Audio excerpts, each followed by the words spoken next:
It's been a very busy week for you. Yes, it has. You've been Japan, Korea, Taiwan, Hong Kong. What's been the sort of standout so far, the key takeaways?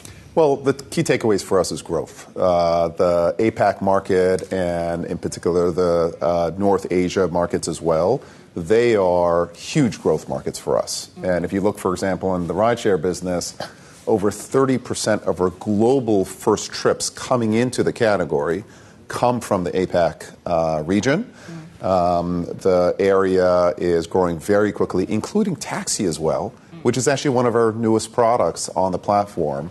So for me, coming here, seeing the teams, meeting with local business people and regulators, and talking about how we can be part of the future growth of the region is really what my agenda is. Early this year, you also put out a statement on the Robotaxi push as well. Yes. And so the Middle East and Asia were the markets for 2025 Yes. to launch. And we've seen, of course, that initial deployment in the Middle East already. What's happening on the Asia side? Well, lots of discussions on the Asia side. I think what's really important is to set up a regulatory framework to go forward. For example, Hong Kong has various trials and pilots going on, and in many other markets, we're talking to regulators about how we can be a part of shaping rideshare and autonomous rideshare going forward. The technology is absolutely getting there. These are the robot driver. It doesn't get tired, doesn't get distracted. And we very much look forward to working with various authorities to introduce rideshare into the markets. We're now live in 4 markets now, as we speak, in the U.S. And in the Middle East. Yeah. And I expect to be in 10-plus markets by next year. And we want those markets to be in the Asia-Pacific region as well. Where then in Asia do you think is the most likely place? We'll see. I think that certainly Japan has great potential. They are behind on their regulation. They are behind in their regulation, but I think that they also understand that with an aging population, there's a real need for transportation, not just in the large cities, but in the rural areas. And for example, I experienced that personally going to Kaga City. And where we have communal rideshare, and kind of took a rideshare trip and understood what the needs are there. So we're talking with various countries, regulatory authorities. I think Japan is going to be part of it. I certainly hope that Hong Kong is going to be a part of it. Australia, where we were just talking about, is a huge market for us. So we're having those dialogues, and I think that the picture will shape up over the next 2 years because the technology is definitely getting there. Speaking of Hong Kong, because we do see the trials that are underway, yes. and they're being conducted by Baidu's Apollo Go program, would you be looking to work with them on that, or are you working with them on that? Baidu is a partner of ours, so we partner with Baidu. We're in WeRide, for example, in Abu Dhabi and expanding there. Pony's another partner of ours. So we absolutely expect to be on the road with all 3 of them. When you look at Chinese autonomous technology and the development there, they are one of the leaders on a global basis. And for us, we want to partner with the whole autonomous ecosystem to bring this technology to reality. So just to clarify, you're expecting to ramp up the markets that you're in to 10 autonomous driving markets. 10 plus, yes. By next year. Yes. And you anticipate that those could also come from the Asia region? They could come from the Asia region, and they could also involve some of the partners that we talked about, Baidu, WeRide, and Pony.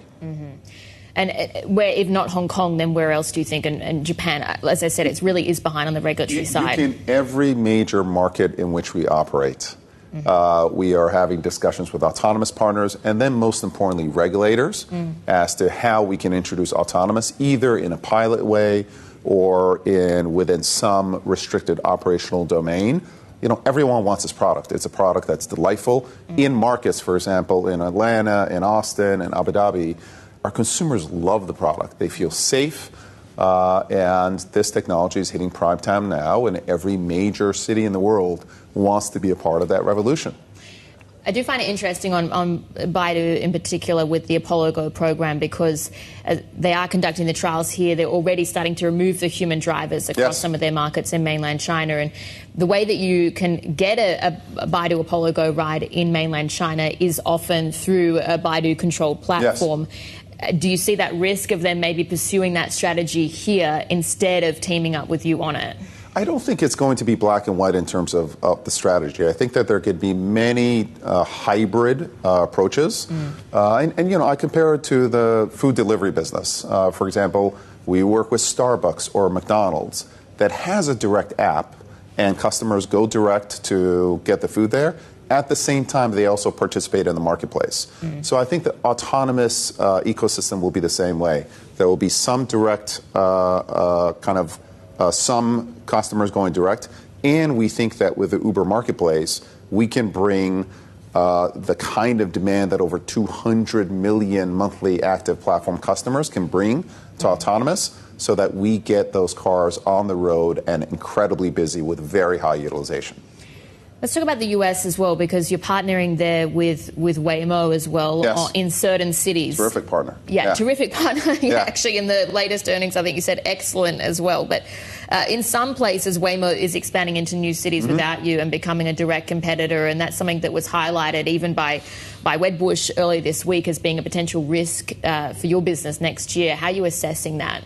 Well, I think it's the same example that I gave you, that in some ways the McDonald's app is a competitor to Uber Eats, and the two can coexist. And it's very, very early in the development of autonomous. We have to make sure that we have access to autonomous technology in the major cities that have the right regulatory framework to allow autonomous.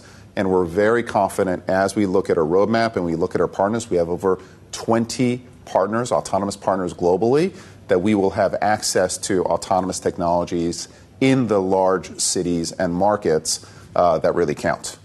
When you say access to 20 different partners, do you think that that is the way that the industry will continue to evolve, or do you expect consolidation on the Robotaxi side as well, or the autonomous driving software side? What we're seeing is this is $1 trillion plus market in terms of autonomous mobility. I think delivery eventually will be of a similar size. And when you have markets that are that large, you usually don't have winner-take-alls. It's the same way with these LLM models. There are many to choose from, whether it's an OpenAI or Gemini. And I think the same will be true of autonomous. It's an exciting technology, but there are many players getting to the finish line. We just have to make sure that the players that we work with are safe, and that, again, we're working with the regulators in a constructive manner.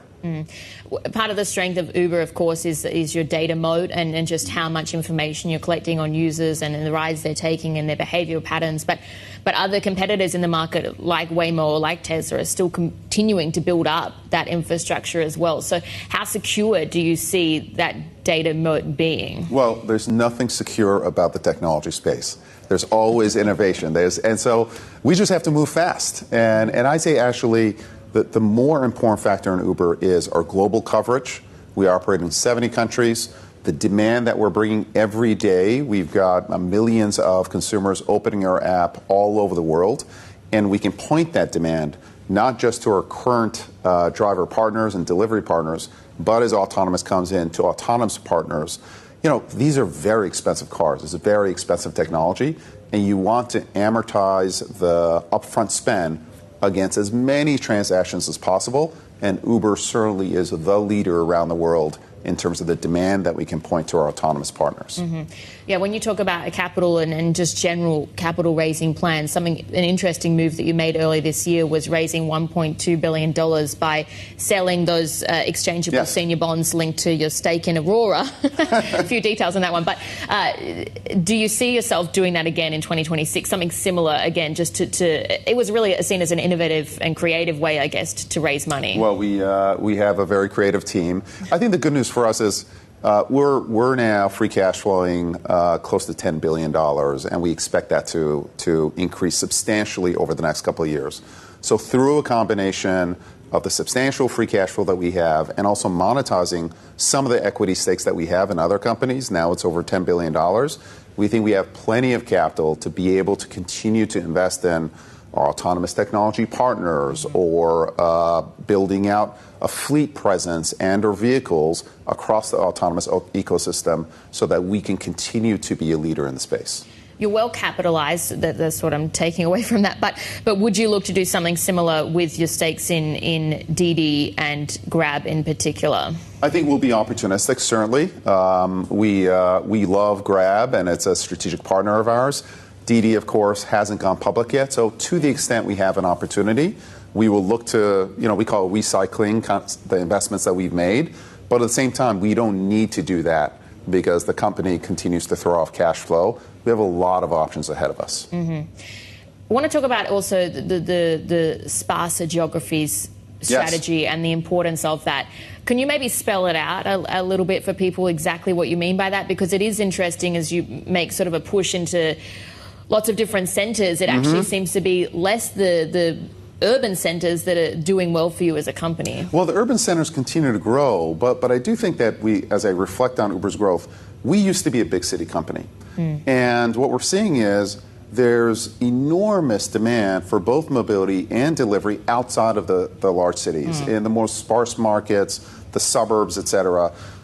And our growth in the sparse markets is anywhere from 2 to 3 times faster for mobility and delivery than in the big urban markets, even though the urban markets are growing. At the same time, some governments actually need access to mobility. There isn't great taxi service in some of these rural destinations. In Japan, bus services is also not readily available. So, as Uber, obviously we run a business, but we want to be there for our stakeholders, and we want to help address some of the needs of the government. In Japan in particular, rural transportation is a real need, and we wanted to step up and give back to Japanese society because that market has been such a great market for us. And that's what communal rideshare in these rural destinations like Kaga City is all about. I experienced it myself. The countryside is absolutely beautiful. And our driver was so thankful. He actually runs a soba shop that's on Uber Eats as well. He delivers for Uber Eats. He's a part of our ecosystem, and it's amazing to see that happen, not just in the big cities, but also in a lot of small cities and rural destinations. What do you make then for India in particular? Because, of course, your big competitor there is Rapido, and they've been very successful with a slightly different operating model, but including going down into lower tier or smaller tier cities. How do you also stay competitive there, and does that sparser geography strategy also fit for India? Yeah, very much so. So with India, really, the fastest growing part of the Indian market is two-wheelers and three-wheelers, and the business model is different, actually. It's not a commission model, but it's actually a subscription model as well. Rapido is a real upstart there, but over the past months, we've been pushing back against them, and India continues to be a hugely promising market for us, so we're very happy about the recent results that we're seeing.